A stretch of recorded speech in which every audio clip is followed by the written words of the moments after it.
This is it. This is it! This is the year Bionicle finally ended its downward slope in sales and interest, when LEGO decided it wasn't worth keeping the franchise alive anymore and cancelled it in 2010, replacing it with Hero Factory. Until 2015, when Hero Factory was over and Bionicle came back.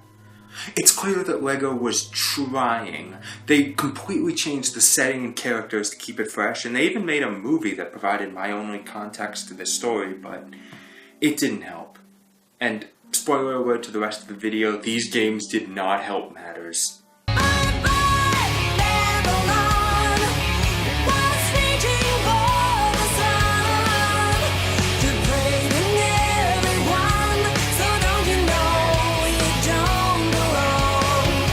We'll kick it off with Sands of Time, because with a title like that, you just know it has to be good. Oh, how I wish that were the case. It isn't even that this is a bad game, though it's not winning any awards. It's that it's literally the same game as 2007's Sea Survival. The gameplay, UI, level design, lack of sound, even the bad hit detection is exact. I've played games that were similar to previous games, but this one is just a carbon copy. Sands of Time, more like Warrior Within. Prepare for battle and make it cattle? Man, I am just on top of this today. This one's fucking weird, and I've got a few things to say about it. First off, it requires a webcam to play, so I thought it was going to be like an iToy game or something.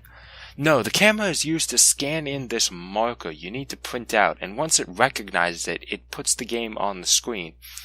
I don't have anything to say about the game. It controls like shit and it's completely unfun. It's this esoteric means to play the game that bother me.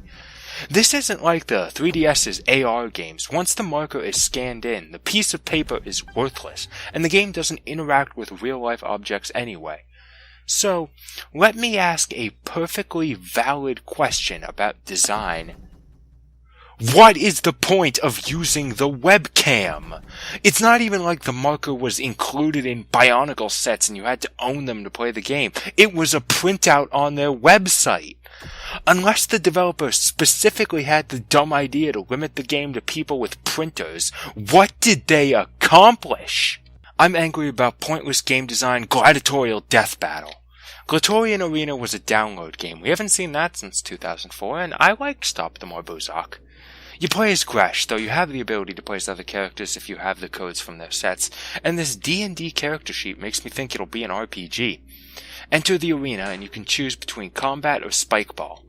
Clearly, I'm a violent individual. I want to kill, and this is where shit gets real. First off, this control scheme is terrible. It uses too many buttons, it only shows vague pictures to what they do, and they don't even label the keys. I have to look at my keyboard to see what keys they've colored instead of showing the letter. They somehow fucked up the control menu, and that's really the least of everything wrong. The combat is... how can I put this delicately? Atrocious? Yeah, that's the right word. Everything moves slow. The wind-up frames before any attack make Ganondorf look like Captain Falcon. There's no movement options. It isn't even remotely fun. I tried to give it a chance, convince myself you're meant to be smart about hanging back, like the robot fight in Rocket Knight Adventures, but there's no strategy. Your options are moving left and right and up and down the axis. A slow light attack, a slow heavy attack, a slow projectile, and a block that doesn't do much besides refill health. There's no way to approach or retreat quickly. The opponent is never in range of your attacks, but you're always in range of theirs. The whole thing is a mess. And I somehow won, completely dumbfounded and vowing to never play this again. Clearly, the arena part of Gladiatorial Arena is terrible, but there's a sport part too. I did pretty well at Modernly Online Game 2's Coley without the aid of cheats or anything. I'm good at ball.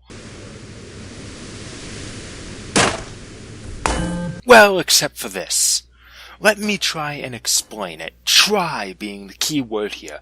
I think there's a shoot button and a pass button, but the opposing team always intercepts the ball and immediately kicks it into your goal without any way to stop it. Okay, you can intercept the ball, but the game is played at such a weird angle. The ball moves so fast and you're so close to them when they kick that it's not feasible to intercept. There's also times when a meter appears, you're supposed to mash the spacebar to keep the ball away from the other team, but no matter how I mash, it's never fast enough. And we lost bad. Hurts being on the other side, huh? Listen, I'm not going to mince words here. This is one of the worst games I've ever played. It looks alright and it's glitch-free, but it's designed terribly, it controls like ass, it's not balanced at all, there isn't anything about it that's remotely fun. They couldn't even place Gresh on the left side of the arena like any other fighting game. But at least we can talk to the locals.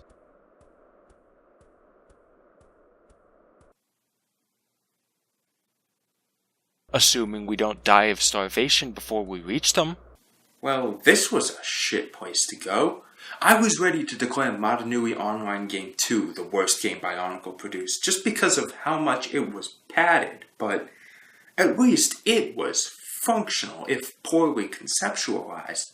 Glatorian Arena takes the cake. I didn't have anything even remotely close to a fun time playing it. And it had sequels!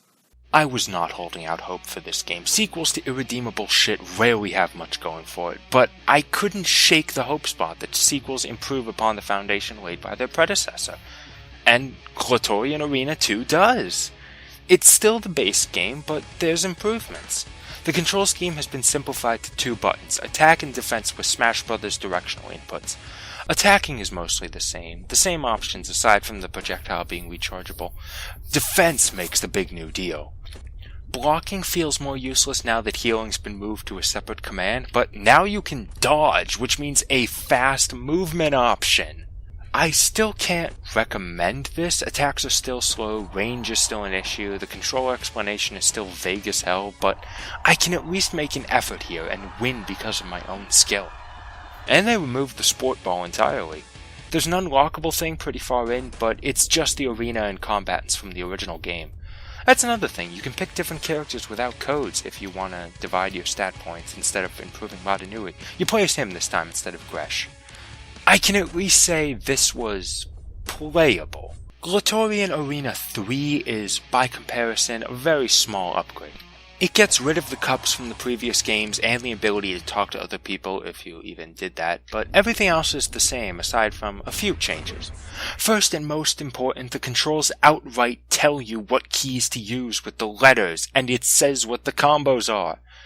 Second, there's now a jump kick, but you have to unlock it. Third, there's now an announcer and crowd cheering so it feels like a fight. And finally, multiplayer mode. If you not only have a friend, but a friend who would play this. But Glatorian Arena 3 technically came out early 2010. Yeah, Bionicle was technically still active during 2010, but official story content was done by then, and the games, I imagine, were just leftovers. That leads us to the grand finale, a Gori Defender. This is one of those tower defense games that I always saw people playing in high school, and this isn't a bad entry. Enemies will come through a maze, place random heroes from Bionicle's history onto it, manage their stats, keep them from reaching the base. It's not badly made. I'd probably play this if I had the time from being bored in high school. However, instead of explaining the mechanics, I could accomplish the same thing by explaining my dominant strategy. Tahu is cheap and he can kill enemies. Spend money to buy him, upgrade him, and then buy another one when you can. If someone gets past, move them ahead. Yeah, you can move your units during the round. I imagine this won't work in later levels, but it'll get you somewhere. I really thought it couldn't get worse than 2008, but 2009 proved me wrong. Every single one of these games was terrible, with maybe the exception of Glatorian Arena 2, but even I'm not sure. I think I only enjoyed that game because of my low expectations. 2010 was a little better, but if this is where the franchise was at the time, I can't say Bionicle didn't deserve to die. But it's back now, and I guess it's doing well. I don't know how good any of the reboot stuff is. I haven't been keeping up, so I'm not gonna play those games. The marathon ends here. gotta be real. I didn't have as much of a fun time with this marathon as I was hoping, but I stuck it through. I got a little enjoyment out of it, mostly from nostalgia, but I'd never played an Ordinary Online game before, and I thought it was pretty cool. I know it didn't sound like it much in the review, but I've softened quite a bit on it since then, especially in comparison to these other games. I totally understand why Bionicle fans love it so much now. But as much as I'd like it to be, we're not done. I started this very inconsistent marathon with Bionicle the game, so I need to finish it with Bionicle Heroes. Just let me have a few other reviews first. Thank you for watching this video. If you enjoyed it, please consider subscribing. I'm also a part of a Let's Play channel you can check out if we ever upload, or you can look at my Twitter account where I've posted some strange things. I'm probably working on the next video now, so stay tuned.